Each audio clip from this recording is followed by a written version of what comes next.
Well, come on, come all. Everything's gonna fall at some point or another, so they say. But I don't know. I don't know things. I'm just here.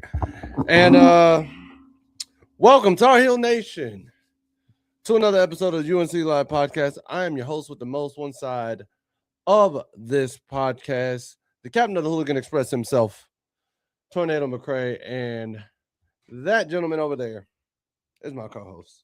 Say hey to the people. Yo, what's happening? What's good? How you living? It's your boy. Right Spice 26, and we back with another North Carolina Live. How y'all doing? Because, man, only that would look good. It's only the middle of the week. That's the only reason why it's not. If I'm being truthful. Because I'm not feeling good, man. I'm not feeling good. That game was abysmal to watch. That game was honestly, for one moment, we were actually making a comeback. And for one moment, greetings, you two. Thank you for showing up as always, my boy. Appreciate you. Maybe you caught, I think he was in there for Pizza Live on Saturday. We did do a watch party on Saturday. If y'all didn't see, if you didn't know, we were watching the game, and boy, oh boy, did it just didn't feel good. I don't know about you. I didn't know disappointment could hit that hard. I thought it could at one And I'm lying, but I didn't know disappointment could hit that hard when it comes down to North Carolina basketball. I've seen disappointment hit in a number of ways. That is definitely one of them. And I am quite irked with how that game transpired. So I have to ask you the question, my friend. I have to ask you the question because we're here on this podcast. Does UNC have a chance with March Madness after the blowout loss to Duke? Do you think we have a chance with March Madness? Do you even think we have a chance with the ACC tournament? Because right now, the way it's set up, we do have the double bye. And I know our opponent might be playing, or they still got to sort out because the last ACC first round game is setting up right now. But we have the double bye, still waiting. We win our double bye game, and the team we expect to win theirs is going to be Duke because we're the 4 seed, they're the 1. The only way, I wouldn't say the only way, if we roll out with the same team that played Duke Saturday, we have no chance in hell. If we roll out with the same team that played Duke, the way that they played Duke, then there's no way. We're out second round at best. And that's if we get a cupcake the first round. I said it on Saturday. That team I saw play Duke on Saturday, especially that second half, that's around a 32 team at best.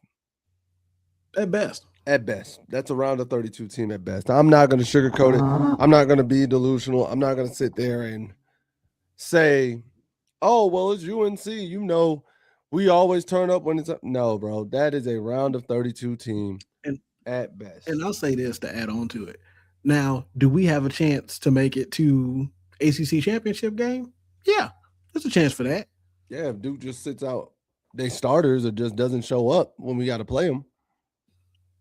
Once again, if we play the same way we played them Saturday, then no, Duke's going to dog walk us again.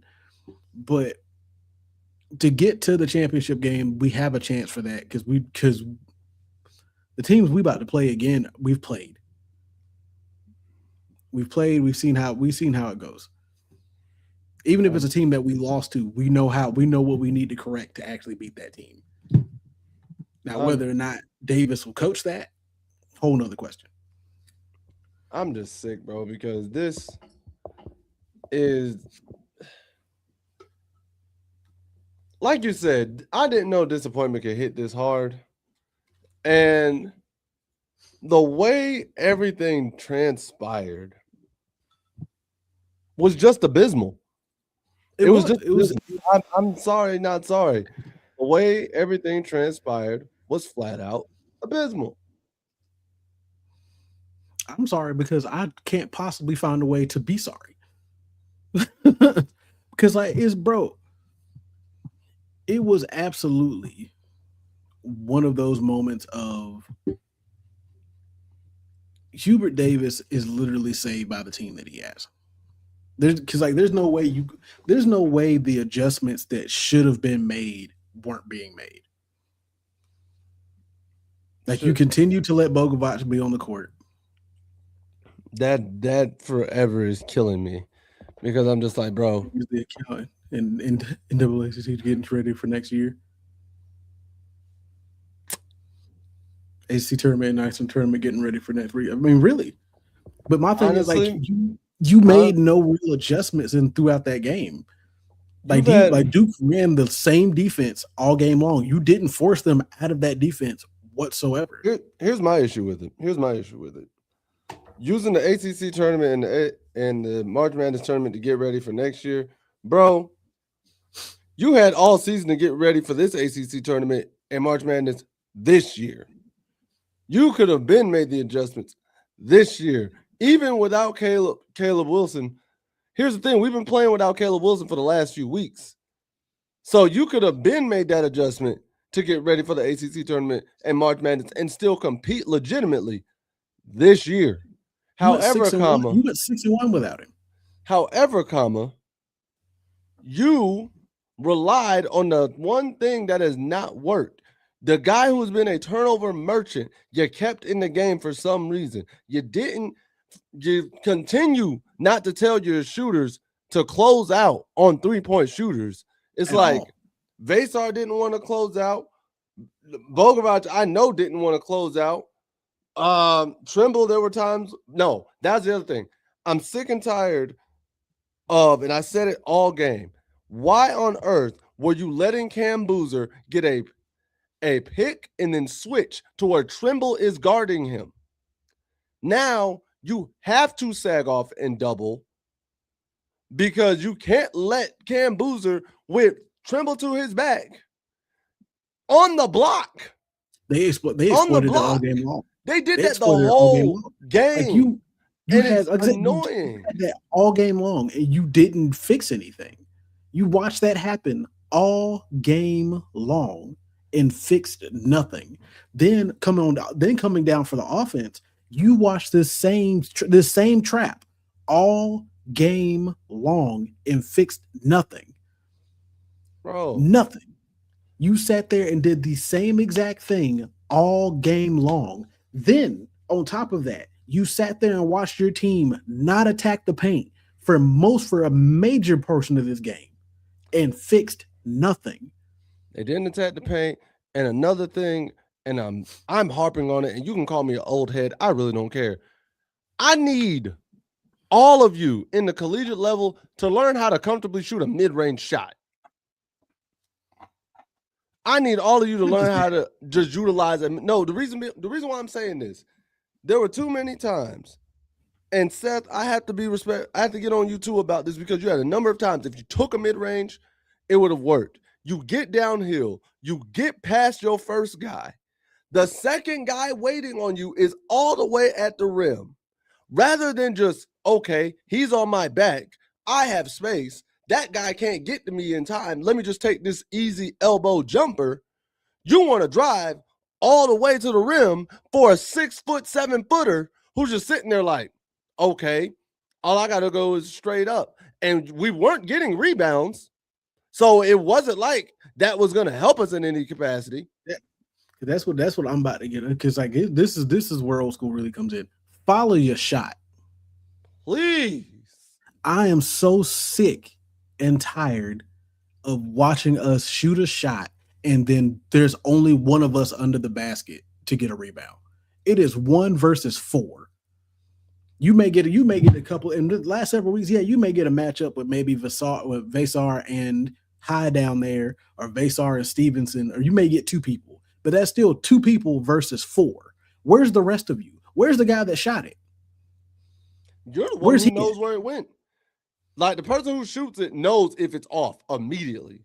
and knows exactly where it's going. Because and I'm gonna say it's gonna be one of those like old head moments but I remember when you were getting taught how to play basketball, following your shot was what? First week?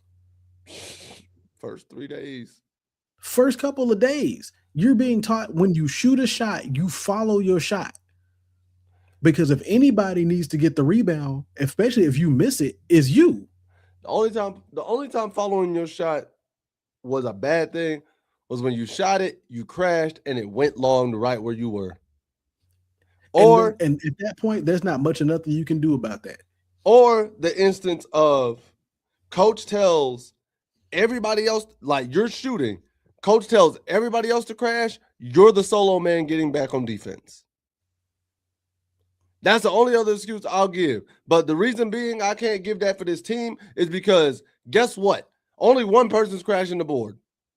Only one person crashing. I'd be fine if Bogovac was shooting a 3 and not following his shot, but I saw Trimble, Stevenson, Vasar, High, and everybody, and Dixon and company all crashing the board too. I would be cool if that's the case, but that's not. And I'm sick and tired of it, especially on the defensive end, bro. Stop. Here's my thing, and I'm sick of this. I'm sick of this. Stop with the tip rebounds, trying to tip it to somebody. Just grab it. Just grab it, bro. Stop watching it. Stop trying to tip it to the right. Just grab it. I'm tired of it. I've been tired of that. Catch the ball, please.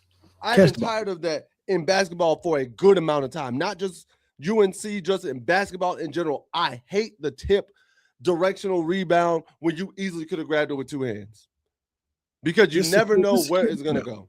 Like I try to beat into these kids that I'm coaching. I need to see at least 3 people under the basket to get a rebound at all times. I'm tired of sitting there and looking at y'all just watch a ball bounce off a rim and then wait for somebody else to move before you do. If you shot the ball, you want to shoot it again. Go get the ball.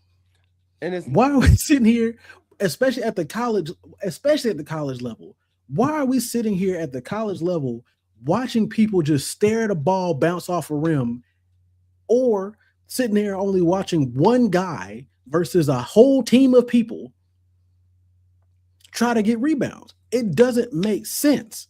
And it sucks because rebounding is a hustle stat. That's all a rebound is. It's just hustle. Taking a charge is a hustle stat. Like, these are things that just tell me whether you want to hustle for something or not. Oh, I'm tired. Oh, I'm this, that, and the third. I get it, bro. But do you have enough drive and enough fortitude to still go hustle and get it? I'm cool if I see you diving on the floor and you just missed. At least I know you tried, bro. At least I know you gave an effort. You cared. You went out of your way. I miss that. And a lot of that was missing in this game, especially in the second half. And there was a possession we were watching where Duke got the ball off a rebound 4 times. So years ago when I heard a shot just inside the 3-point line is a bad shot, I didn't like it. You shooting rhythm, so I knew the mid-game range was in trouble then. That's true. No, you know what that was? That was the analytics team. That was the analytics era. The analytics era, when they kept saying the mid-range is a bad shot, was what started to take away was what started to take away the mid-range. Because at the end of the day, bro, when you look at it, from the paint to the 3, what is most of a basketball court? Inside the arc, what is most of that? That is the mid-range area. You shoot free throws all the time, and we preach make your free throws. Mid-range jump shots are just free throws from different angles. They're generally just free throws from different angles. Because I never understood. I don't even know how even analytically that made sense. I don't know what numbers you use or what processing you did to get to that conclusion, but there's no way in the world your first thought process was, you know what? Mid-range shots are boo-boo. How? I didn't understand it either. How was that the worst Because- shot choice between an up-close shot and a deep three? Because When you already know the percentages for three-pointers are less than 50% for a majority of those who shoot them. Why are we sitting here acting like it's a less than 50% shot when it is? Because at the time, I think it was the volume. And here's the bad part. You are 1,000% correct in the sense that the best three-point shooter in the world, the best three-point shooter we've witnessed in the game of basketball, shoots threes at around 43 to 45% for his career, in Steph Curry. Ray Allen's the same way, Klay Thompson's the same way, Kyle Korver, whoever you want to pick as your favorite three-point shooter. None of them have a career percentage above 50. The average big man, like when we saw Shaq, Dwight Howard, if you want to say Giannis and whatnot and company, when they are on the block, they're shooting around 60 to 70%. They're supposed to be shooting that high when they're close to the rim. So to me, it's like, all right, the mid-range is there. The mid-range is part of that. It's not going to be if you want to as high of a percentage. Talk about it, right? And if you want to talk about it off volume, good. The mid-range should be a high volume shot. That's the whole point of it being the mid-range. Because, bro, you're under basket, you're under the goal, and mid-range shot should be your two highest shots. You should be taking those more than any other shot on the court. But we don't, because, and I'm not saying it's his fault because he's this good. Steph Curry, the Warriors in general, the 2010 Warriors and their style of basketball changed the game. I'm not going to blame just Steph Curry, but Mark Jackson and Steve Kerr letting them boys like spread out and do that, and it worked. Changed the game. And I'm gonna give a tidbit to this. Right before them, Danny Green in that 2014 Spurs team, that NBA Finals where Danny Green went off, was the match. That was the match because it's like, okay, the Spurs got this, and then the very next year, the Warriors win with that type of style, where that was their main focus of their team. Danny Green was just the asset that helped the Spurs. Like, he wasn't the main focus. He was the asset that set the Spurs. Then the Warriors go and win like that 3 out of the next 5 years. And now everybody wants to try and copy that. You got Dame Lillard and CJ McCollum trying to copy that. You got you had DeMarcus Cousins and Anthony Davis at one point in New Orleans trying to do it. And the bad part about that is there's maybe a handful of teams in both college and professional that can be built like that. Because you got to realize with San Antonio at that time, that team was built based off of the personnel that it had. And that's the thing. It wasn't even a shooting personnel. It wasn't even a shooting personnel. Danny Green just so happened to go off. You had Tim, Kawhi, Manu, old Manu, old Tony Parker. Old boys, like, that team was not built to be shooting like Patty Mills, Kawhi, and Danny Green were the best three shooters. Those were the best three shooters during that finals run. That team was not built to be shooting like that. The Warriors came along, and everybody even sat there. They were like, "Oh, they're gonna run out eventually. Like, eventually, them threes ain't gonna fall." Guess what? They kept falling for them to 3 championships. A handful of teams, bro.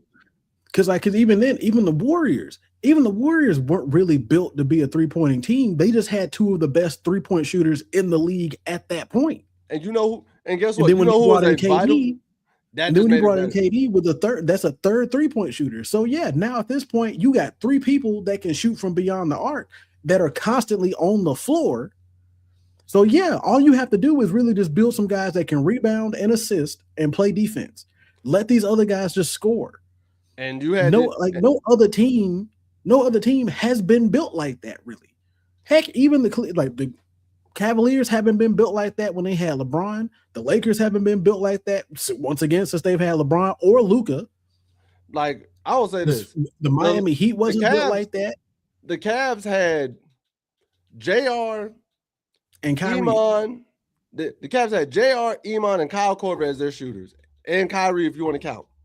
And the bad thing is you can kind of sort of put Iman in there. Iman's It was definitely JR and Kyle Korver, if nobody else. And then when Kyrie came back, or when Kyrie came back for whatever he was at, then it was technically Kyrie, JR, and Kyle. But they weren't. That team wasn't built to be shooters like that. And even with those Warriors teams, exactly. Even with that Warriors team, you had a bunch of other guys. Like Draymond back then could hit an occasional three. Andre Iguodala could hit an occasional three, but you weren't asking him to shoot it. Flipping Sean Livingston never took a three the whole time. Mid-range king. Like, literally never took right there. I saw Sean Livingston have multiple opportunities to take a three-pointer in Golden State. Never took one. Literally never took one. So it's like you can win games off mid-range. Because heck, just like you were saying, even with Cleveland wasn't built to be shooting threes, even when they had old buddy from the Timberwolves. Which one? What was his name? You talking about Tristan? You said the power forward. Power forward. Oh man, I'm drawing a blank. Because he was like basically he was supposed to be like this good shooting power forward or whatever. It wasn't Tristan. You talking about you talking about Antoine Jameson? No. Dang. White dude. White dude. Oh, Kevin Love. There it is. There it is. Kevin Love. I wanted to say Long, but I'm like, that's not his last name. No, Kevin Love. I got you. But Kevin, he was supposed to be another shooter. Guess what he did? He ain't shoot too great. His role got whole reversed.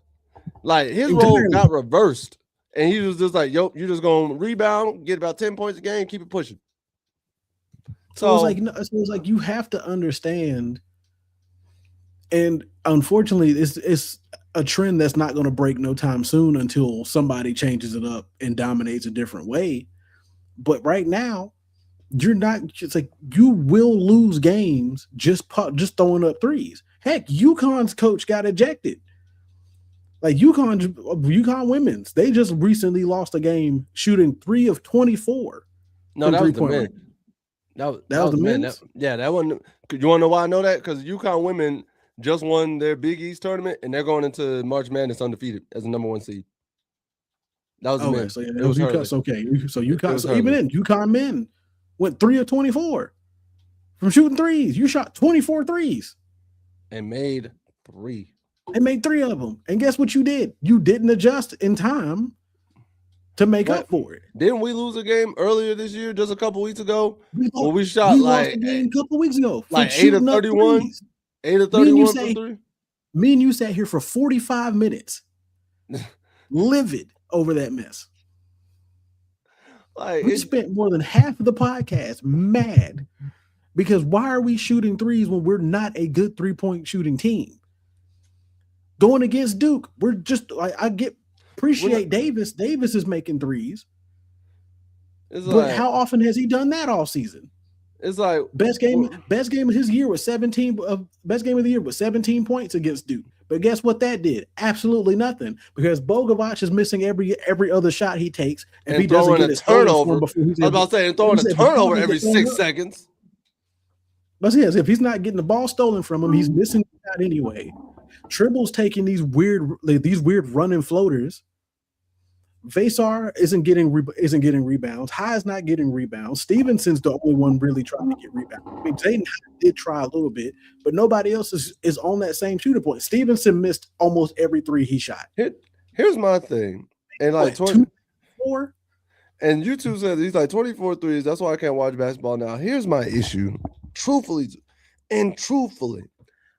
I'm not against the 3-point shot. I'm not. I'm against the way teams are just jacking them up in dumb situations to the point where it's like this. We have a 2-on-1 fast break where we could easily throw a lob, go get a foul drawn, like make dude bait into finally getting a close-up easy layup. The dude with the ball gonna stop, pop, shoot a three. Like I'm just like, why are we? And if he misses, now that ball's going the other way. Okay, we're sitting here, dribble, dribble, dribble. I'm just gonna pull a James Harden step back three. I'm like, bro, that's just ISO ball at that point. I miss the days of good ball rotation that leads to a good open three. Yeah, I'm not against that. There should be no reason that teams are living and dying by the 3-point cut. There should be no way, none. And you should not have your team living and dying by the 3-point shot. And here's the issue. Because check this. So I went and looked up the stat. We went 9 of 24 from 3-point. Ooh. Now Duke shot worse. They went 10 of 32. But and heck, overall, we shot better than them in both 3-point and field goal percentage.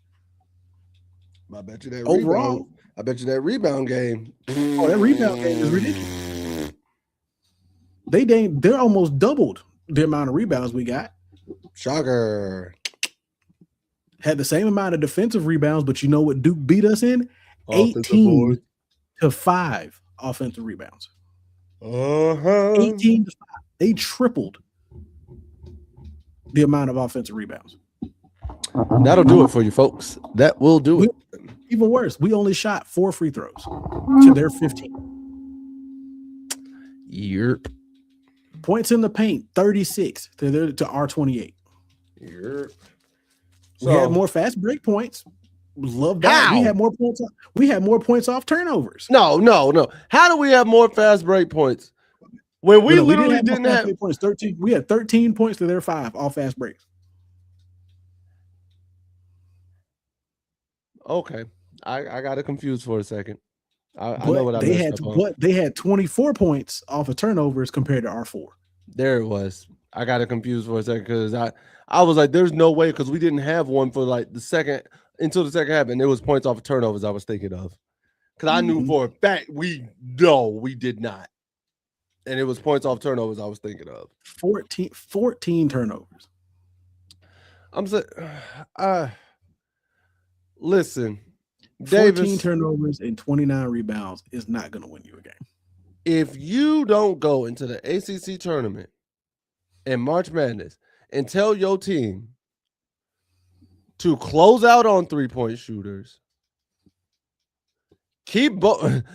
close out on 3-point shooters. Stop forcing so many threes because that's not our game. And then keep Bogovac off the court. And heck, we might get actually get to the Sweet 16. You know what's real funny? Almost everybody except 2 players had at least a 45% shooting percentage. Do you know who did? But you know who didn't? Bogovac is one. I know that for a fact. Bogovac went 2 for 6 for 6 points. Yep. Both of those, all 6 points came from those 2 3-pointers he made. Shocker. Jonathan Powell went 0 for 4. Ew. Kean Evans went 0 of 1. Ew. Now, Evans, I'll even let pass because he only played 8 minutes. I was about to say he didn't play that much. He only got like one shot. He only got one shot up. So I'm not mad at them. Once again, I'm gonna continue to ask this question: why is Zayden High getting less than 20 minutes? Why? Especially when you know Caleb's not playing. Why is he getting less than 20 minutes? Why is Bogovac getting 22 minutes, only putting up 6 points, and got 4 turnovers by himself? At this point, you just have to go with the triple bigs, Trimble, and Dixon. You got to. Stevenson, Visar, and Zayden High. You bump the 4-point play.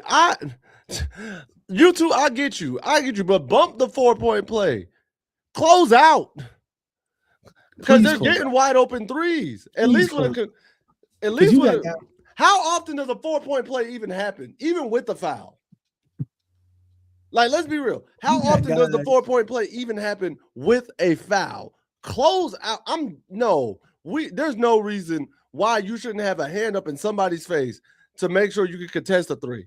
You'll contest the mid-range. The worst part about that thought process is, and we saw it we've seen it on the court all season long. They look like they're hesitant to even try to do anything. Vesar, the clip when Vesar did it was the number one thing that just came to my head, where he didn't know to get out there. And it's like, bro, just go out there. Vesar did it 2 blatant times. Zayden Hyde did it a couple of weeks ago. It's been happening all season. They did it with Cam Boozer too. It's like, bro, it's like you would rather.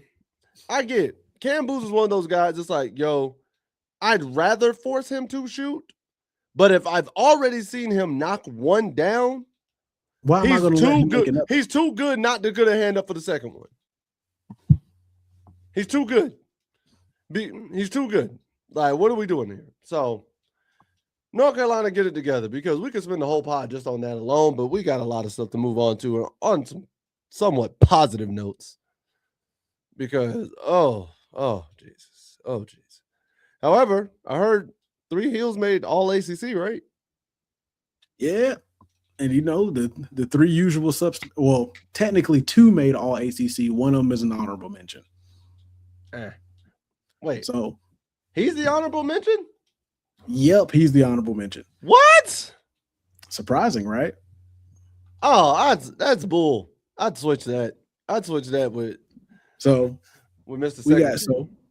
Caleb Wilson, Seth Trimble, and Henry Vesar receive all ACC honors.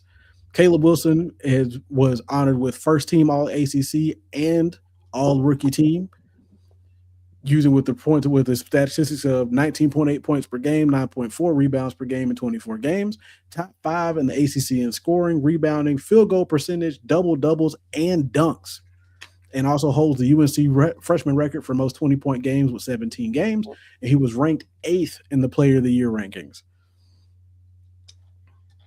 Then you have Henry Vesar, was given second team all ACC honors with the statistics of 16.3 points per game, 8.4 rebounds per game, shooting a 41.5 3-point percentage, 13 double-doubles, which is the second in the ACC, 17th nationally, scored double-doubles in 27 or double figures in 27 of 28 games, and is the only player in the nation with 50-plus dunks and 30-plus three-pointers. And then you also have Seth Trimble getting the honorable mention for all ACC, coming in with 14 points per game, 16 double-figure games, and led in scoring in 3 different times this season. And, Coach Davis had to say a couple of things about these boys. First, he says they were all deserving of getting acknowledged for what they have done this season. Henry, his first year here, and the way that he's adapted, obviously he's a fantastic player, but what a great teammate and person he has to be around. We knew we needed more size coming into the season, and Henry's been that, and even more on both ends of the floor. Seth, I feel like I want him to be even celebrated even more for what he's accomplished as a basketball player here, but even more so his commitment to this team and this program and this university by staying here for 4 years. I've talked at great length of how special Caleb has been. Caleb's not playing, but I'm thankful he's a part of this team and this program, and what a blessing it is I've been able to coach him out there on the floor for 24 games. Let me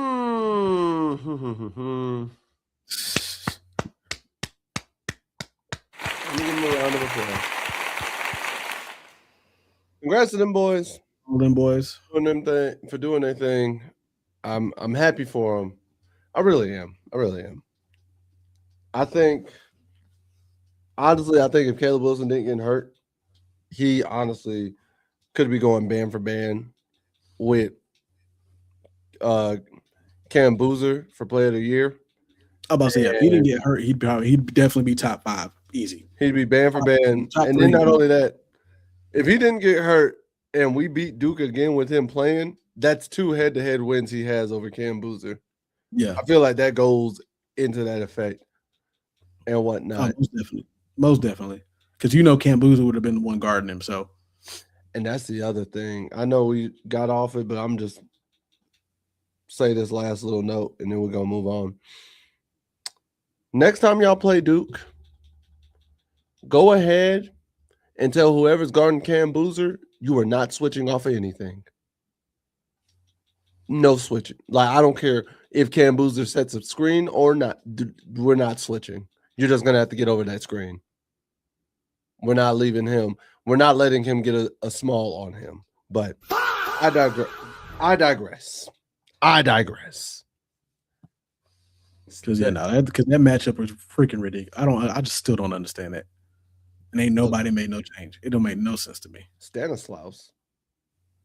Yeah, so Stanislaus. Is that how you pronounce his name? Stanislaus? Like, Deus. Her name is Deus Stanislaus. Oh, nice. Yep, she has been announced for the 21-player roster qualifier for the final round of the CONCACAF Women's Under-17 qualifiers. Oh, she's on the CONCACAF team? Yep, CONCACAF. Nice. Yep, she has been announced to be on the 21-player roster. She is also the only college player in this round's roster. On top of that, and just so y'all know, the tournament is going to be held from March 17th to the 22nd in Costa Rica, starting off with the U.S. versus Bermuda.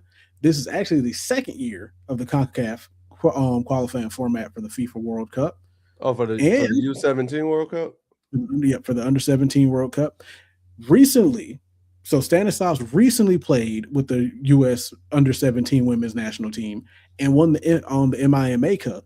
She has 2 goals so far for the national team and was a member of the Under-15 CONCACAF championship team.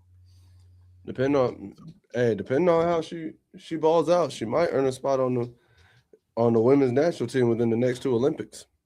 Well, she's already been on the regular the Under-17 national team. So this is her second. I'm talking about like the legit, like, I guess she's on the U17 team. I think she'll make the official women's national team within the next 2 World Cups. If she's been on the U15 and the U17 team, this would be her second time, I think. Oh, yeah. I don't see why she. Yeah, if she's been on the U15 and the U17, she's more than likely on the trajectory to make the women's national team for one of the next World Cups easily. Yes, I don't see why she would be. Barring craziness. So big ups to her. Big ups to her.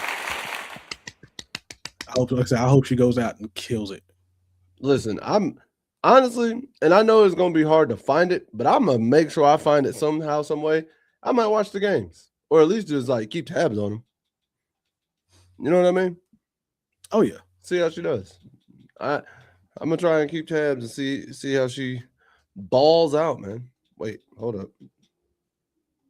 Hey, apparently, because Sam Howell was ours at UNC, wasn't he? Sam Howell, yeah. Sam Howell is now a Dallas Cowboy. Nani? Did you just say? I mean, I get it. I mean, Sam, we lost you to the dark side. That was the perfect one. Just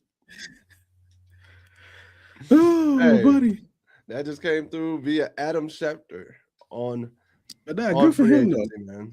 Because I ain't gonna lie, I hadn't heard his name in a minute, so I'm happy. He's actually the former Eagle. I mean, he was with the Eagles apparently. Yeah, and he just signed a 1-year deal with the Cowboys. So good for him. So he's got a job. You do your thing, Sam. Hey, listen. Dak breaks an ankle, you might be starting for America's team. And at that point, just don't let Jerry siphon away your powers. Because they still got I think Joe Milton is still there too. Is he? I thought they got rid of Milton. I can't remember for sure. They might have practice squad. I thought for sure they got rid of Milton. I could be wrong. And if I am, it is what it is. And now Max Crosby failed his physical. Yeah, it was the physical. I figured that's what it had to be.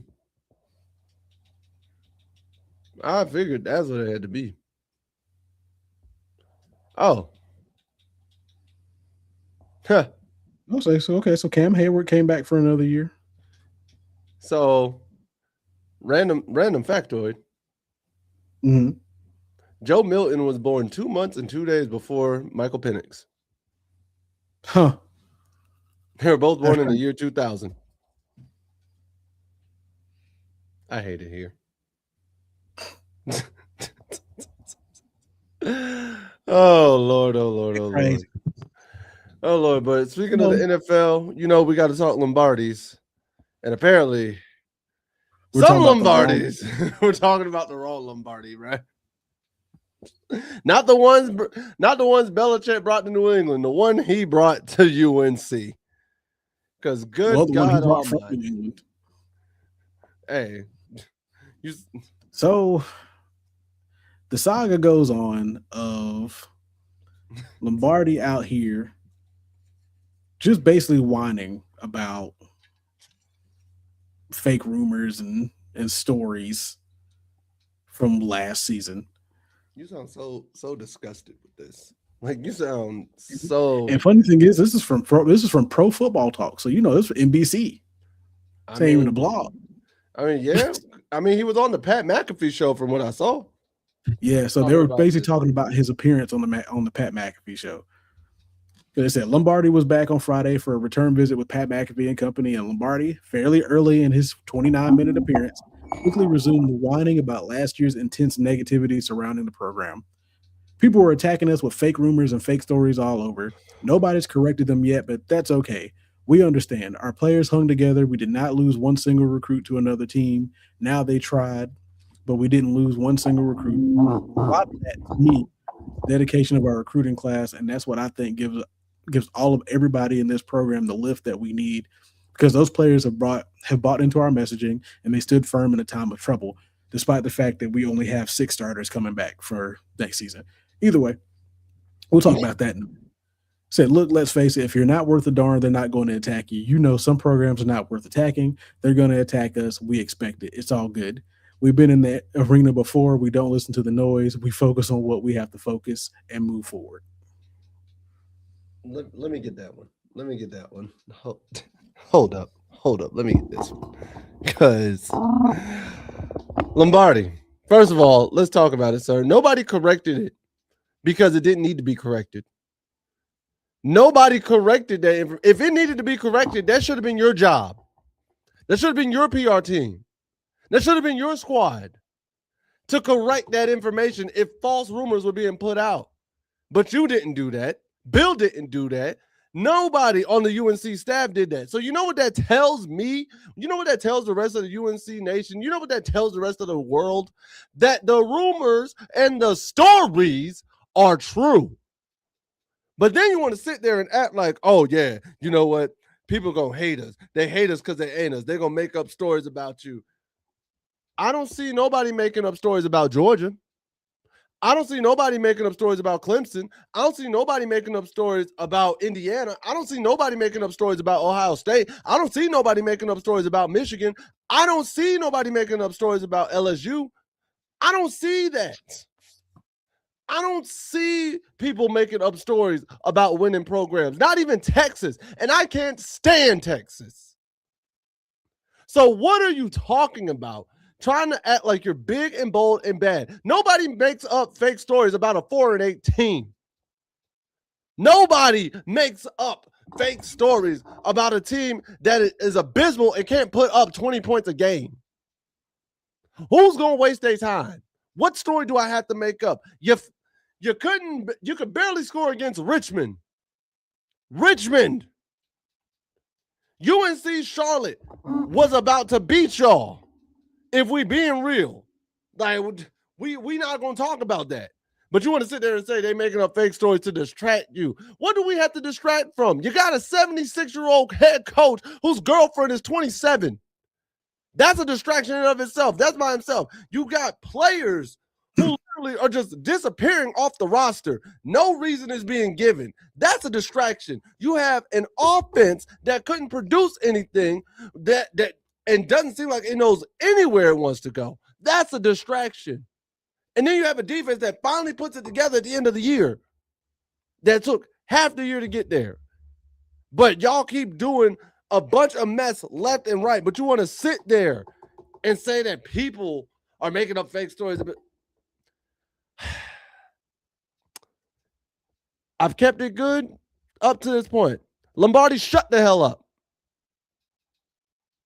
Please. Because they go on to say, but they clearly listened to the noise, or Lombardi wouldn't be complaining about it. They didn't listen to the noise, he wouldn't be aware of it. He's aware of it because many of the unflattering in-season reports, which were sparked by the fact that the players Lombardi lured through the portal for 2025 weren't nearly good enough, came from reporters who regularly cover the program.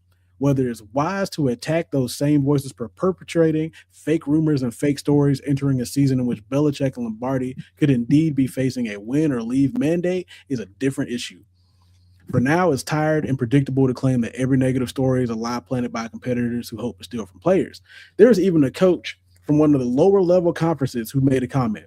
Said, what I think they miscalculated is with the way they were taking players in the portal and paying dudes. It made me wonder, did they actually understand the landscape they were in? Did they understand that they are in the ACC, not like Conference USA or the Sun Belt? Like, we got beat by North Carolina on a bunch of kids. I was like, why the f is North Carolina beating us on kids? When I keep running up against the same Power 4 school over and over again in recruiting, I'm like, all right, they're going to suck. And suck they did. If they'd won, there would have been far less noise. Most of the Jordan Hudson created distractions would have been more footnote than headline. Facts. Facts. Doing it again. Facts. Oh my God. I don't think in the end, the arrogance of Lombardi and Belichick and the antics of Hudson invited extreme scrutiny once the losses started to pile up. Like, because I don't think that Lombardi fully understood how dumb they looked last year. I don't think y'all understood how inept you looked last year. When you have a coach from a lower level conference flat out saying you're going to suck because you're having to compete with me for players.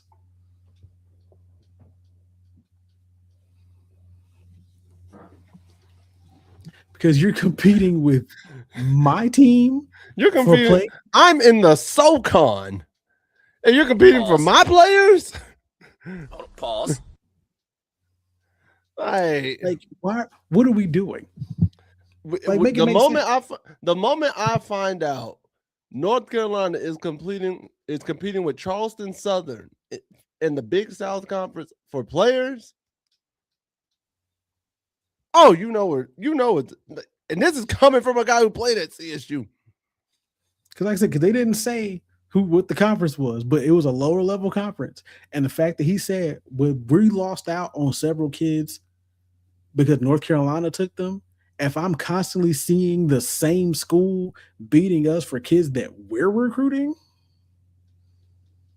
oh yeah, it's not going to be good. You basically just took a lower level team and just took them to a bigger school. Because what I can believe was happening, was Lombardi and Belichick tried to pull that let's find some diamonds in the rough kind of talent. Yeah. Let's do what we did in New England and make it work. Sirs, you have to understand the gap is a far more massive. The skill gap from college than it is from college to the NFL. The skill gap is greater. Because think about it. You and I both know this. You, a 5-star in high school versus a 2-star athlete in high school, night and day. Like, you are going to easily see what a 5-star program in high school looks like versus a 2-star program. What a 5-star player versus a 2-star player looks like. You go to college, you will see the blue chip 5-star recruit versus the 1-star recruit. Granted, it's college. The gap's closed a bit. Because you're both at the collegiate level. However, the NFL is where that level shrinks because now we're all pros. We were all good enough to get from where we were to the pro level. So that means I am definitely good enough to take your job if the opportunity presents itself. If everything aligns right. You can't play that game in college football because it's not going to work out as often. Yeah, you might do it here and there. It's called road to glory mode, but you're not going to get that as often. Shoot, even in road to glory mode, you and I both were saying it was hard to go from the unranked player to be the star. It was hard. So I agree about the stars because I get it. Because once again, like even some pros will tell you, like the whole 5-star this, 4-star, 3-star thing is not a real good system to really rate your players because you can get a 1-star that plays better than a 5-star guy. We've talked about it. We've seen it. But here's the problem. How often do you see that happen? How often are you seeing a 1-star guy go out and outdo a 4- and 5-star guy on a regular basis? Sure, it is definitely going to happen. It is definitely going to be that guy just didn't get rated because he didn't have the publicity. Yeah, it doesn't happen enough to warrant saying that it's like, we're always need to look for the 1-star, 2-star guys. It doesn't happen enough at the collegiate level. And this is coming from a guy who I would have probably ranked myself had I been in the States at the time. Comparative to other players, at best, a 3-star.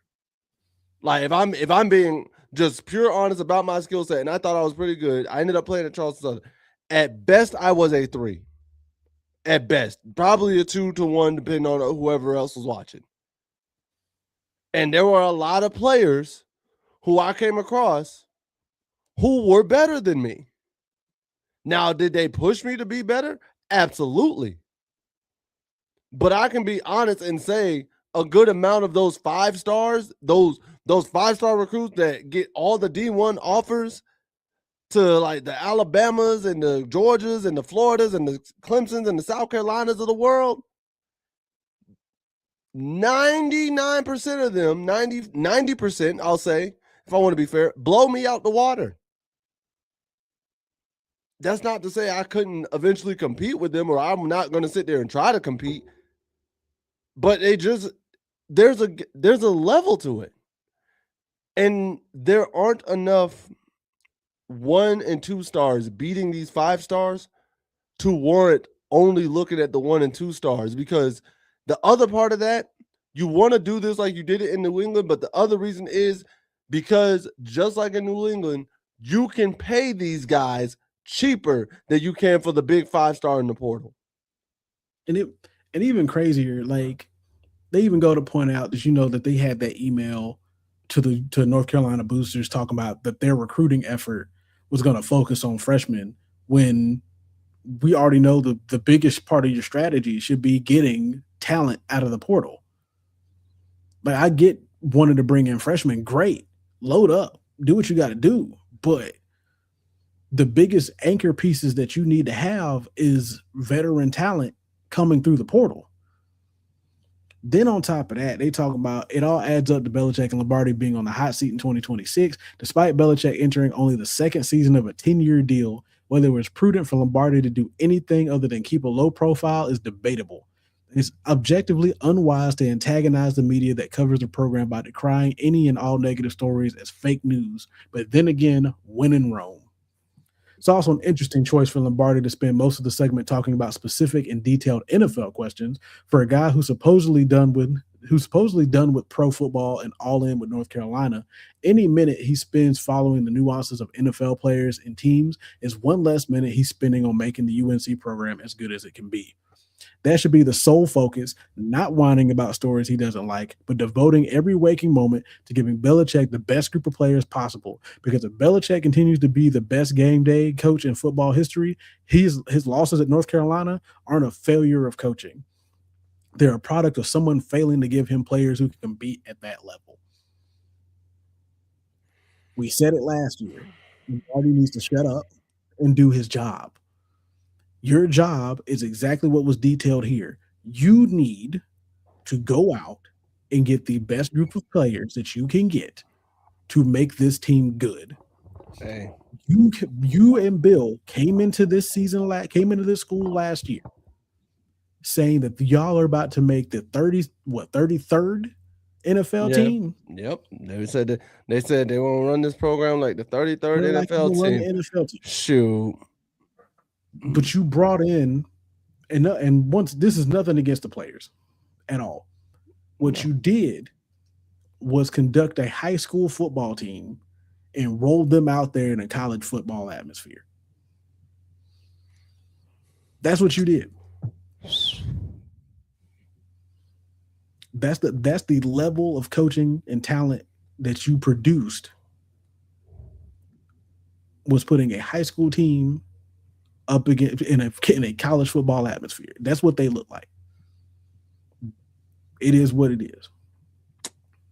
I mean, you're not wrong.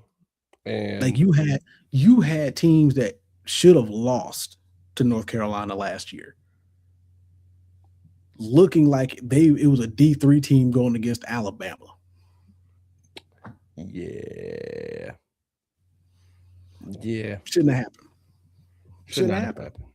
Really those 4 games that you did win, one, you could have easily lost to Syracuse had they had either their starter or second string quarterback. Mm-hmm. You luckily enough had to play 2 freshmen that night. And the run defense was getting destroyed. And their run defense was next to garbage. You hate Should have beat Cal. Cal could have beat you by worse. If it wasn't for their rush defense being terrible, Cal would have blown you out. It's disappointing. And listen. I've had enough years of dealing with bad general managers, and I just got a good one. I on the pro level. I'll for UNC. Listen, I'll have them go look for one too. Find a different one. But I say if you got to get rid of him, let him go because clearly he's more caught up on rumors and on the optics. And he's worried about how UNC looks, not how UNC performs. Because if you focus on how they perform, it won't matter how they look. Because guess what? They're performing. Facts. And speaking of performances, Dude got this for us, Tar Heel Nation. We have our home designations for the 2026 football season. Nani? Yeah. You know what's even worse? You know what's even worse about all of that? About all of this coming into this season? There isn't some major improvement next year. UNC should move on. Agreed, 100%. Because even worse, your schedule this year is easier, much tougher than it was last year. Oh yeah, it is tougher. You got Pitt, Notre Dame, Miami, Louisville, Virginia, NC State, Clemson, and TCU. And a reloaded Syracuse.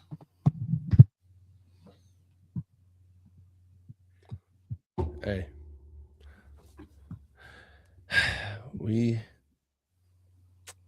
It's gonna be rough. But on a positive note. No, and go, I'm gonna let you go ahead and say it. I mean, you know which one I'm looking at. You know which one I'm talking about. You know which one I'm looking at. Oh Lord. What, of the designations? You know which one I'm looking at.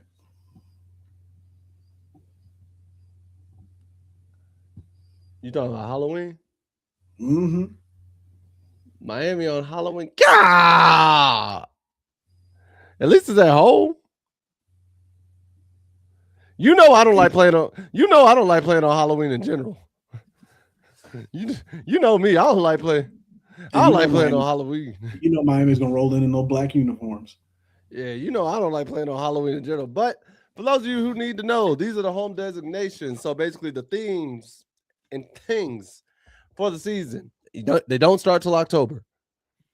But October 24th, we got Syracuse. That is Family Football Day. I'm pretty sure every day of football is Family Football Day, but you know what?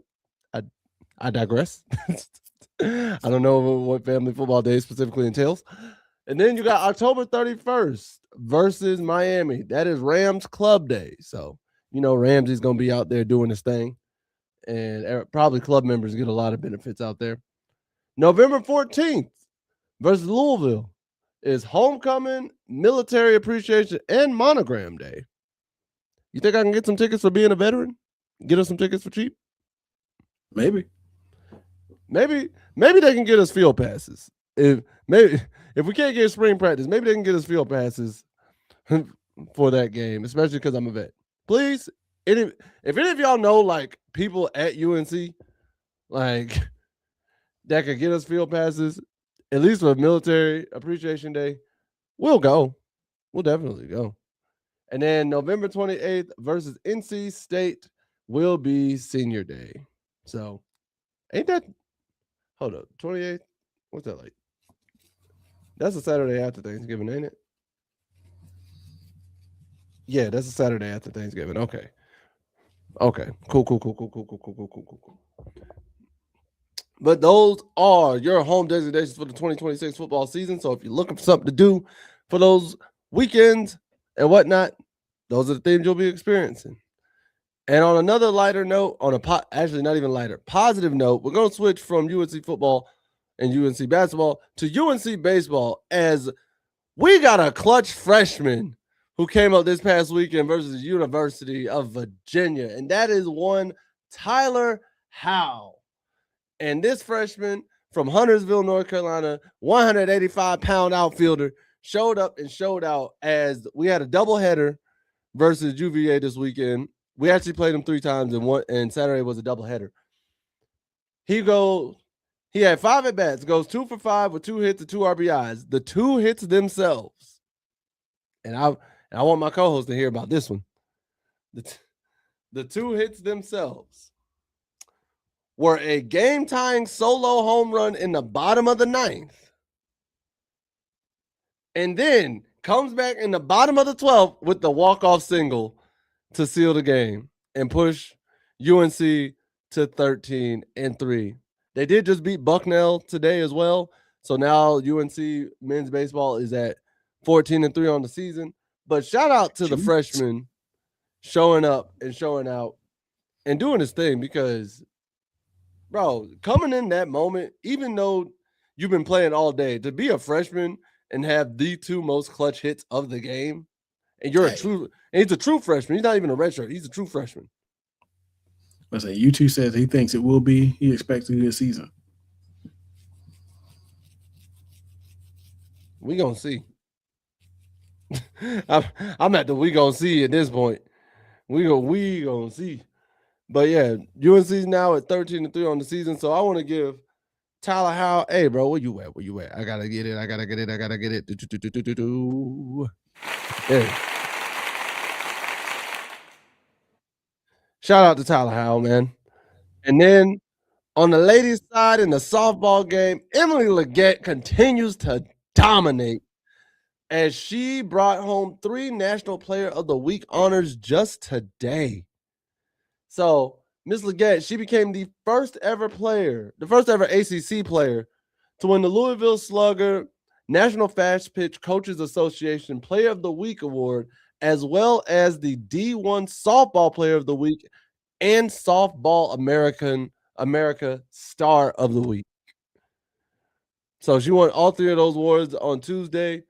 And man, you want to know what she's done over the last 4 weeks? What that is? Over the last 4 weeks, Miss Leggett, She has had 5 home runs, 15 RBIs, a 615 batting average, 667 on base percentage, a 1.789 slugging percentage, and a 2.436 OPS percentage, on base plus slugging percentage. And on Saturday, she hit. Hold up. And on Saturday, she hit the UNC women's softball program's third 3-run home game. She hit the third 3-home run game in the softball program's history. And her third home run was a walk-off home run to win the game. And currently this season, she has a 597 batting average with 15 home runs, 48 RBIs, a 1.403 slugging percentage, a 641 on base percentage, a 2.044 OPS, and she has 87 total bases. Currently, she is on pace to break the program record for most home runs, RBIs, and runs in a season. So, Miss Emily Leggett, ma'am,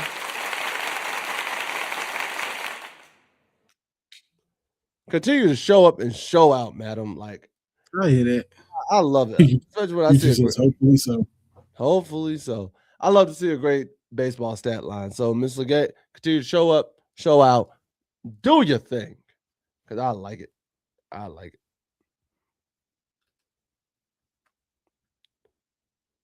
it. Oh, no. Is this true? It is. Oh, no. It is 100% true. I had to go look it up. So North Carolina has the least amount of players coming back this season in the nation out of Power 4 teams. Ew. With 6.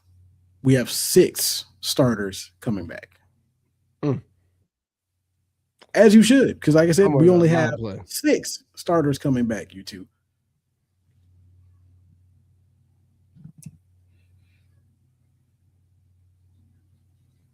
Only 6? Like not Only 7, 6. not 8, not 9? Nope. None of that. And what bothers me the most is you would feel like we felt like there was more. Now we have more players than that returning, but only 6 of them are starters. So the rest of our starters have either graduated or went somewhere else. Dark times. Hello, darkness, my old friend. Indeed. These are dark times, brother. And crazy thing is, so we're not terrible. I'm gonna say we're terrible, but because I was gonna say we're not in terrible shape, and I'm like, we're in pretty bad shape. That man said we're not we're terrible. So now we're in pretty bad shape. Iowa is next with 8. Alabama's with 10. Iowa State also has 10. Boston College with 11, and Clemson has 11. So at least, 2 of them at least brought a starting lineup back. You would hope, because truth be told, that could be 5 on offense, 6 on defense, or 6 on offense and 5 on defense, and it's not even a full offense. It's just a number of bodies. I feel like that's always like the worst thing that could happen to a program, especially if you win a national championship or something, is you win a championship, and because your team was so good and you built up a really good team, most of that team leaves for like the draft or something or graduates. So now the very next year, you're just retooling everything. Kind of like how we used to do on NCAA 10 with UNLV. How we were like, man, we done lost all the receivers. We done lost all our linebackers. Who we going to bring in? I don't know, but we got to figure it out.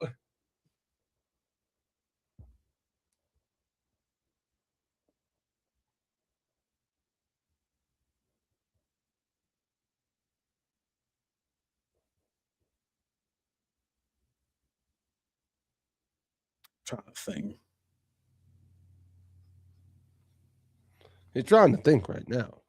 But while he's doing that, I do want to say and give a shout out to all y'all who are watching this video on YouTube, and also shout out to all our listeners on Spotify, Anchor, Apple Music, SoundCloud, potentially. I don't know where they put. Sometimes I don't know where we put all this, but all our listening platforms. If you're listening to this, if you're watching this, we greatly appreciate you for joining us here on North Carolina Tar Heels Live every Tuesday at 9 o'clock. You can always join us here, man. And not only that, you can follow us at our own personal pages. You got me at Tornado McCray, gentleman over there at Ricebox_26. You can follow us there. YouTube, IG, you'll find us. But also, please make sure to like and subscribe to this channel if you love the content that we put out. Oh, Lord, there he goes. The man of the hour who I've been looking for, sir. Cobb. I gotta ask, how you feeling about the Ravens backing out of the Max Crosby trade because he failed the physical? I gotta know, buddy. I gotta know. Because that has been the talk of the town. Crazy, bro. Beyond crazy. It's more to it than just him failing the physical. Because I saw the Ravens backed out first. And I told that one over there.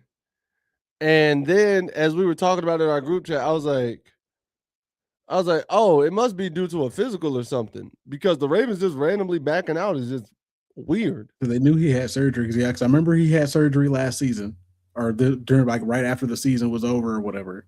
So I do remember that.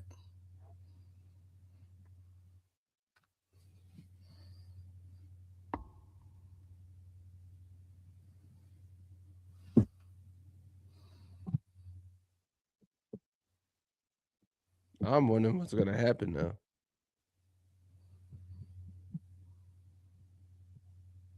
The cap space is that's the other thing.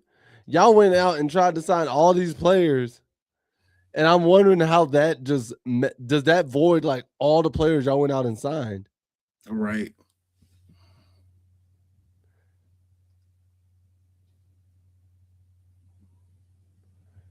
Quan says, "You two, have you studied the film?" And then Cobb says, "Got cold feet and backed out." Yeah, I suppose so.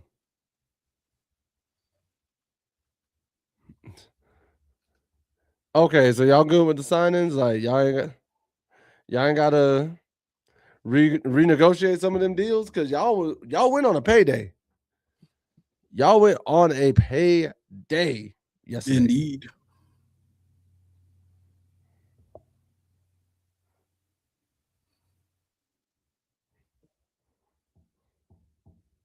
Indeed, they did. But we still shopping. He said, but we still shopping Max. That man said, we still shopping Max. All right, hey. Well, they done said the Cowboys aren't about to hop back in that pot. So, trade them to Dallas. Come on back. Dallas don't want them. I just said it. Dallas doesn't make smart decisions. Y'all got rid of Micah Parsons. What makes you think Jerry is smart enough to go get Max Crosby?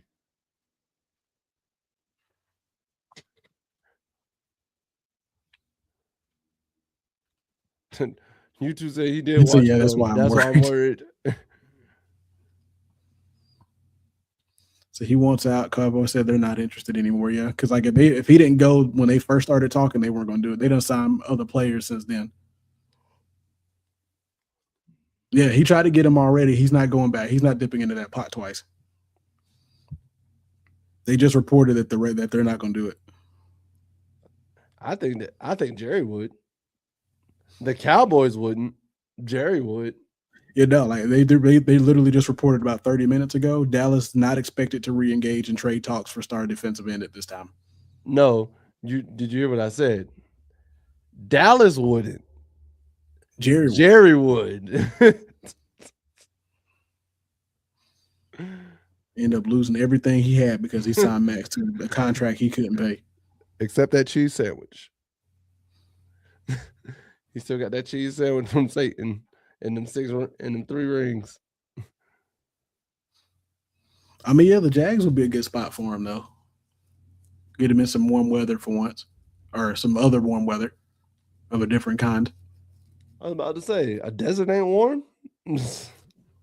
No, listen, that's hot. a desert that we've been to. He's gonna put him in warm weather that actually has some humidity behind it.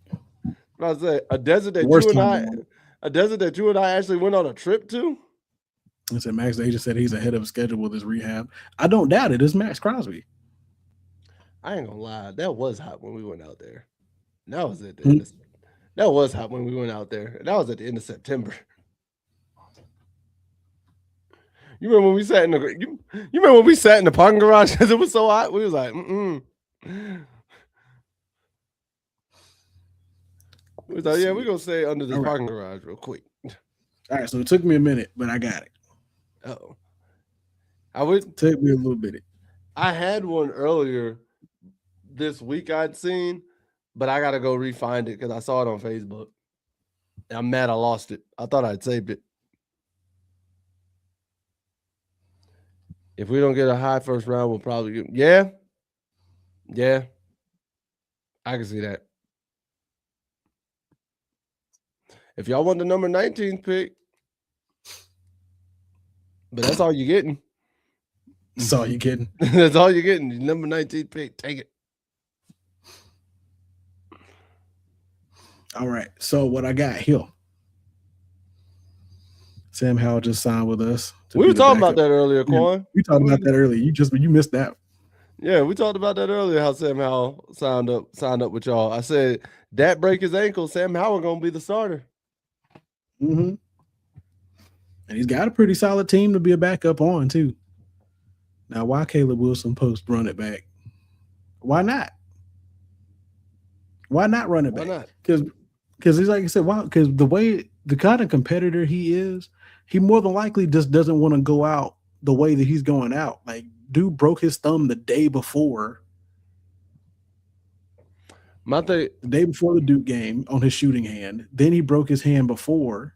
He broke his non-shooting hand or had a fracture in his non-shooting hand that left him out for a month and a half. So, yeah, he's not trying to – like, now his season's done with. Here's my other thing about that, too. Potentially. We don't know for sure.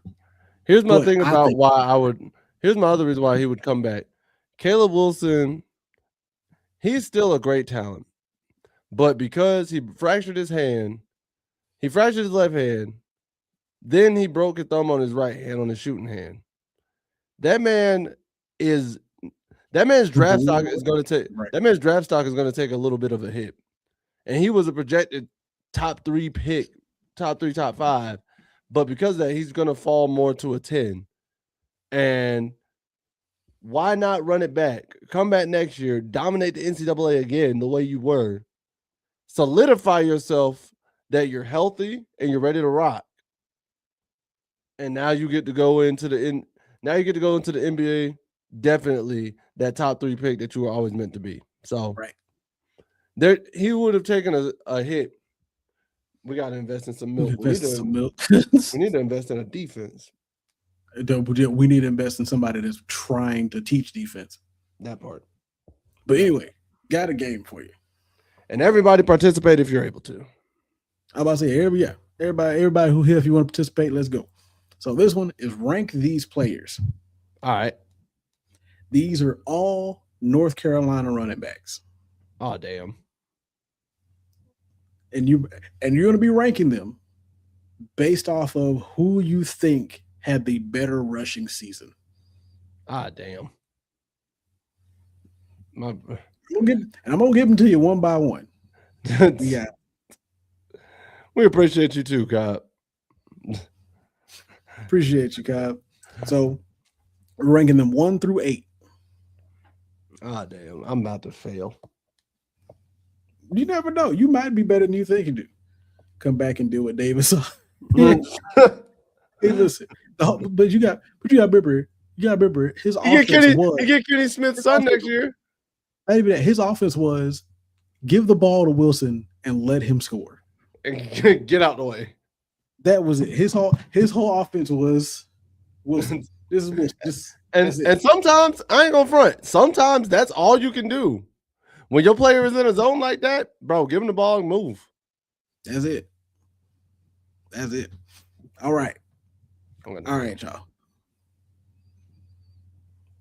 HT. So first running back up, Eli Hood.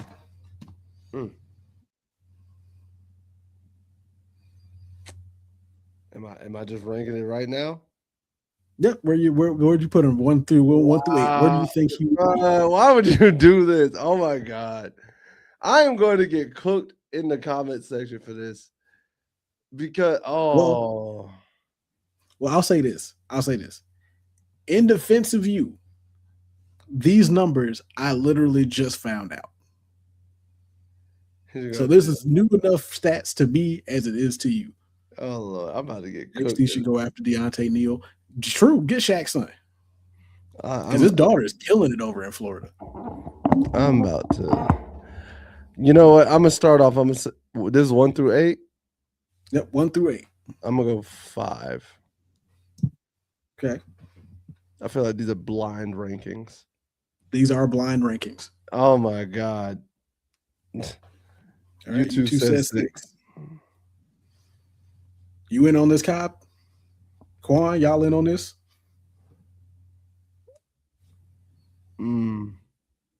I feel like I'm about to fail, dog. My soul ain't with it. Oh, snap. You know who we did. I realized, you know who I got a homeboy who's also a Tar Heel fan that we should invite probably for the next pod. Other than that. All right, so Cobb, what we doing is blind ranking these guys, these running backs, North Carolina running backs from 1 to 8. Right now, first up is Elijah Hood is the first guy. Myron says 5. You two says 6. What you got, Cobb?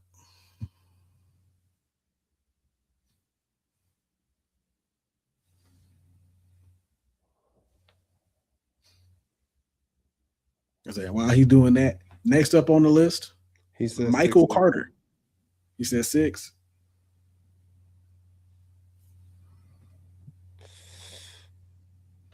Dang, oh my God.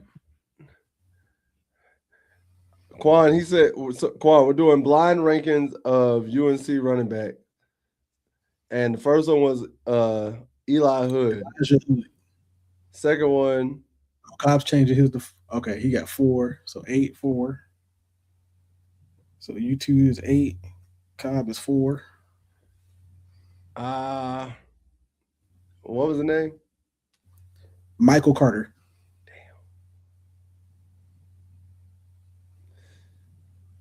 Quan says Hood. He has Hood at 8. Michael Carter. I'm gonna. Dang. Part of me wants to go. What'd I say? Carter at 2. What'd I say? All right. Did I already give a 5 away? You gave 5 to Hood. I gave 5 to Hood. Damn. Mm-hmm. I'm gonna go. Yeah, I'm gonna go 4. I'm gonna go 4 for Carter. All right. Next on the list, Giovanni Bernard. Oh, damn.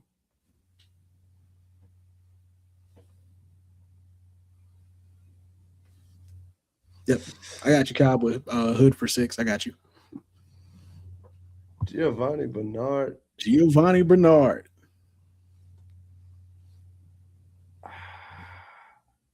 All right. I'm gonna go 3. I'm going 3. Because I feel like there's gonna be a name in here that's better than those two, but there's gonna be a couple I feel like are worse. Cobb says 2.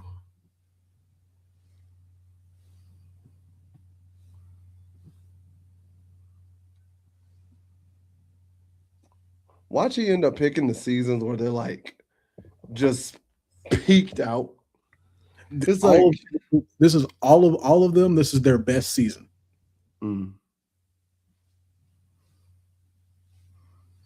See, I got U2 for 3. Cobb's got 2. Bernard. Quan says he got Bernard at 5. All right. Next on the list is Javonte Williams. Ooh.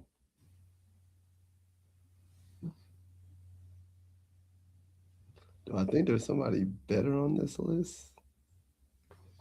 Maybe not. I gotta go 2. That's 2. I gotta go 2 in case there's somebody better, but Javonte definitely up there. I gotta go 2 in case somebody's better.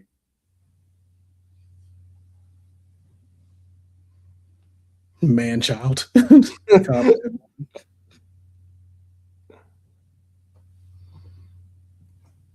What you got, Quan? Bro, this is kind of crazy. You enjoy this, don't you? You enjoy causing this type of chaos. I mean, I think everybody enjoys it. I think everybody involved enjoys these. Except Williams is at 3. All right. Next on the list is Ty Chandler. I'm gonna go ahead. I'm gonna give a 7. I'm gonna give him my 7. And like I said, this might be where I get cooked because I'm just drawing a blank. Like, and I know somebody can be like, "Yo, you're wrong," but I'm saying 7. Quan got a 7. U2 got a 7. Oh, so we're all in agreement there. All right. Cobb said 8. All right, so we all kind of in agreement there. All right, cool. All right. I'm not stupid. Next on the list, Omarion Hampton. Woo! I gotta go 1. I'm going 1. I'm sorry. I'm going 1 with that one. I'm sorry, not sorry. That's my 1. I'm gonna be mad with the rest of it, but yeah, Mario's my 1. 3.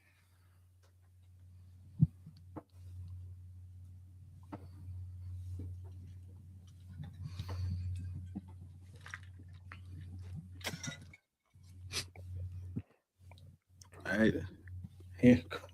Quan says 1 as well. All right. Next on this list is probably a name none of us have heard. TJ Logan. 8. 8. I feel like I heard TJ Logan once. So I was gonna put Leon Johnson in here, but I'm going from like the last 15 years. U2 says 5. Cobb says 7. I say I know all I had was a 6 and an 8 left spot, so I was like, I'm gonna go.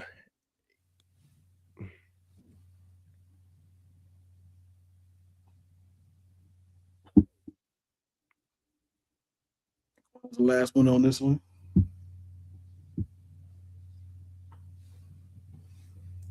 And 6. All right. And last on the list is British Brooks. Damn, that actually. All right, well, that's my 6 then. I guess that's my number 6 guy. All right, it is what it is.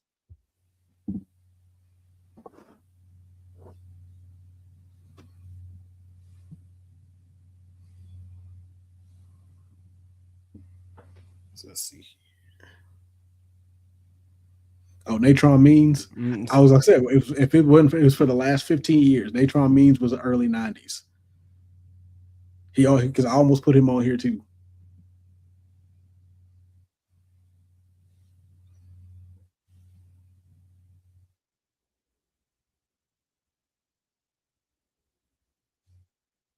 Okay, so you want to switch. So you want to switch. Who was your 6? Oh, so you want this one to be your 8, and whatever your 8 was to be your 6. Mm-hmm. That's what he said.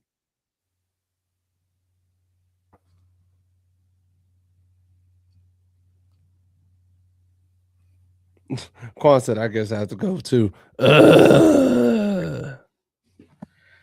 All right.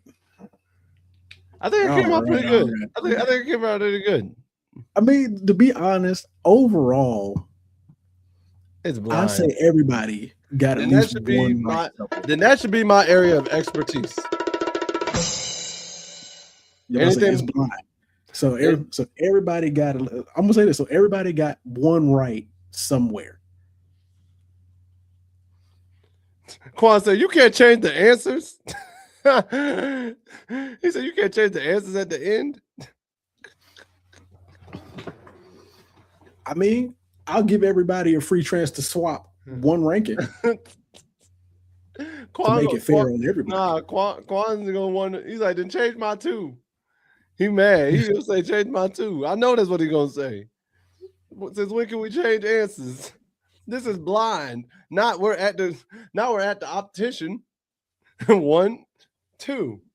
1, 2. Well, I mean, well, if we want to, if we want to go by that logic, then yeah. So Cobb, your last one is your 6. And I'm changing wherever I'm changing your 8 back to where it was. All right. So here it goes. Bro, what the? Bam Adebayo put up 83 points tonight? Yeah. Put up 83. What the hell? All right. So here's the rankings in order. You want me to go from 8 to 1 or 1 to 8? Nani? I'm sorry. Bam Adebayo put up 83 points? 83 points. He had 43 at the end of half. Bro, what? I don't know who he played, but whoever it is needs to be removed from the NBA. I'm about hold up. We gotta take 2 seconds, bro. Oh, that's why. He played the Wizards. Pelicans.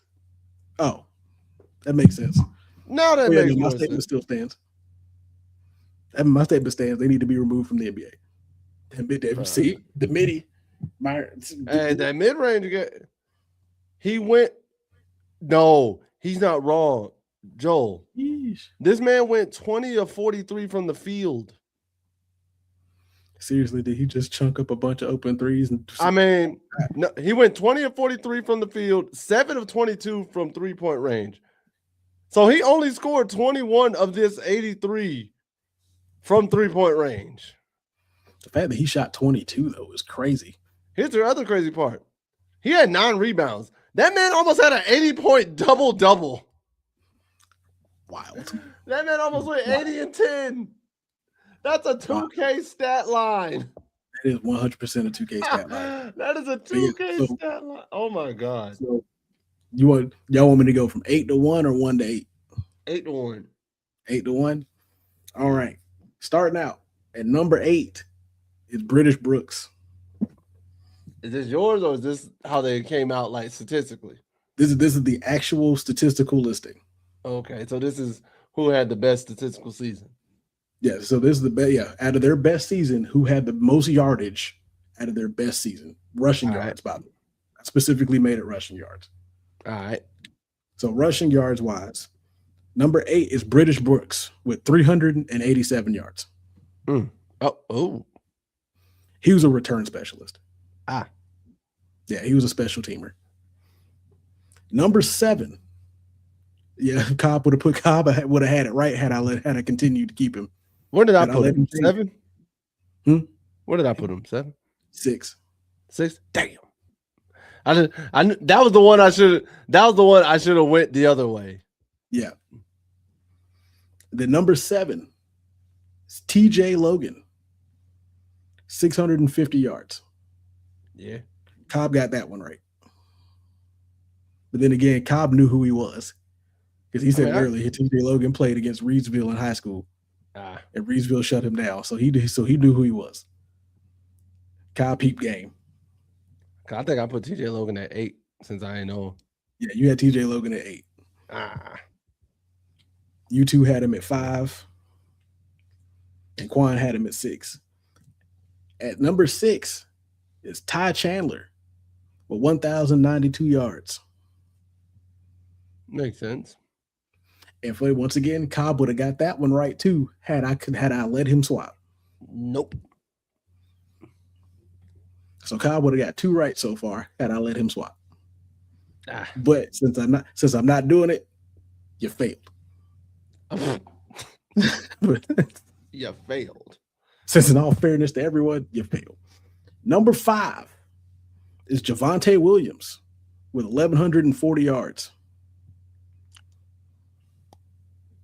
Dang, did I miss that one? I put him at 3, didn't I? Everybody missed that one. Damn. Because you had him at 2, you 2 had him at 2, Cobb had him at 1, and Quan had him at 3. Man. Number 4, I will say 3 people got this one correct. Number 4 is Michael Carter with 1,245 yards. So you, Cobb, and Quan all got this one right. Hey. I'll take one. We're on the board. We're on the board. Number 3, 2 people got this one right. Number 3 is Giovanni Bernard, 1,253 yards. So hold on 1 second.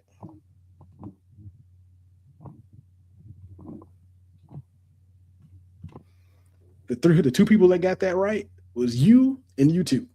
Hey, I'm on the board. Let's go. That's 2. Yeah. And at number 2, nobody got this one right. It's Elijah Hood with 1,403 yards. Nobody got this one right. Oh, we suck. And at number 1, where everybody but Cobb got this one, is a Marion Hampton with 1,606. Hey, I got 3 out of 8. I'll take it. I got 3 out of 8. I told y'all, when it comes to blind, I'm an expert. When it comes to blind, I'm an expert, baby. Join us next week for the next blind ranking. I'll be more prepared next time.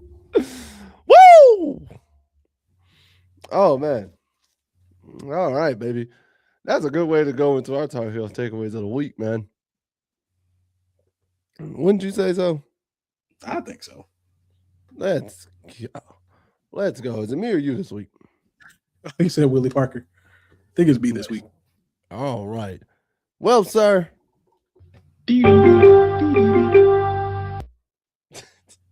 Tar Heel takeaway of the week.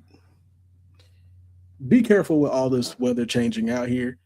If you have allergies, spring is now upon us. If you have allergies, go ahead. Start taking that allergy medication that you probably don't want to take.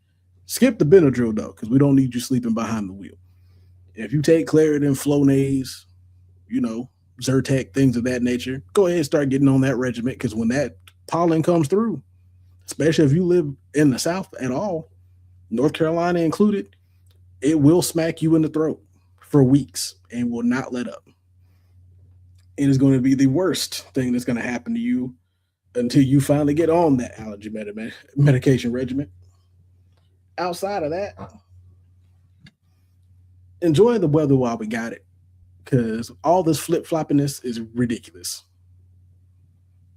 It's just ridiculous. Outside, and I think the last thing I got to say about that, make sure drink your juice, stay hydrated, because when it gets hot, it's going to be hot.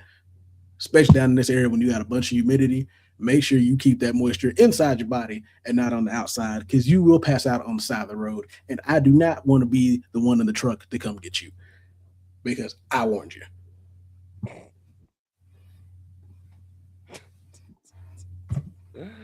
Oh, this guy. Gotta love it. Gotta love it. Well, he's a good one, guy. He's Willie Parker.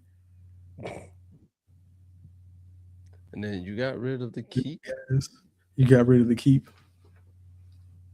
Well, yeah, no, I did get rid of the swap that Cobb had. I did change that back. All right. My turn.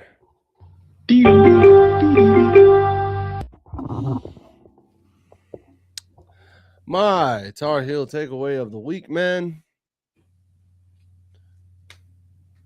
Truth be told, bro, I don't ever stop being an advocate for people. I'll say that.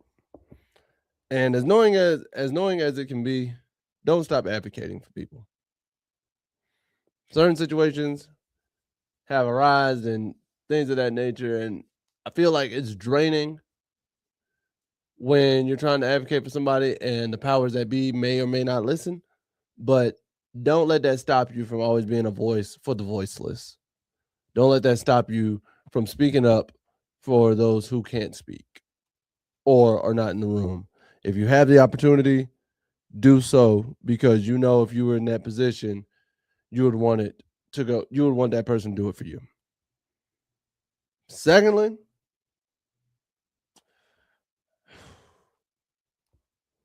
do better about cooking, y'all. Prices are going up.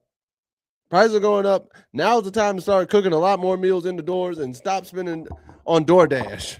Like, cooking meals indoors, and prices are going up. We all starting to go broke.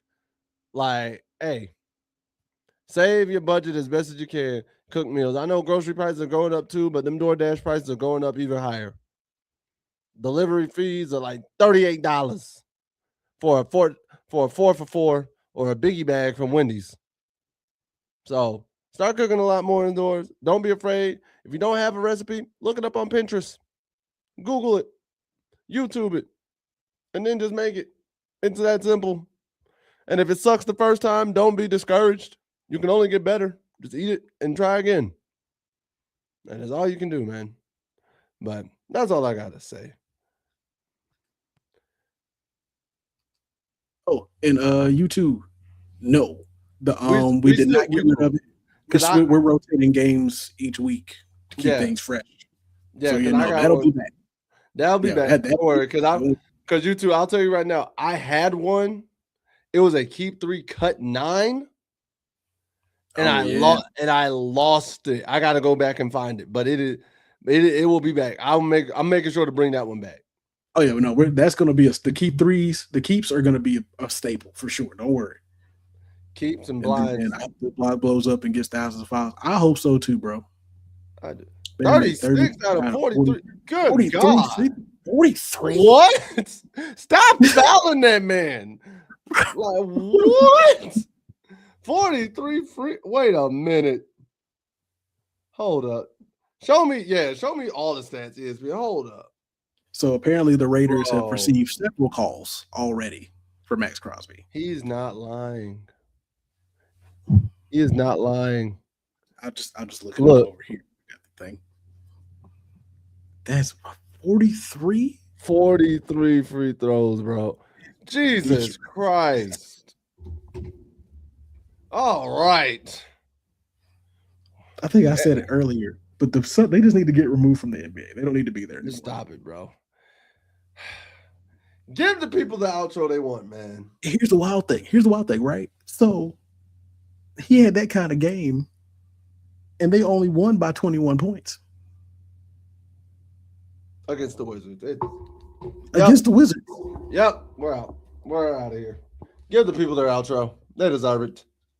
Appreciate y'all for coming out. Remember, Tuesday, every Tuesday, 9 p.m. Made up play with 99. Hey, and the game sliders turned up. Hall of Fame.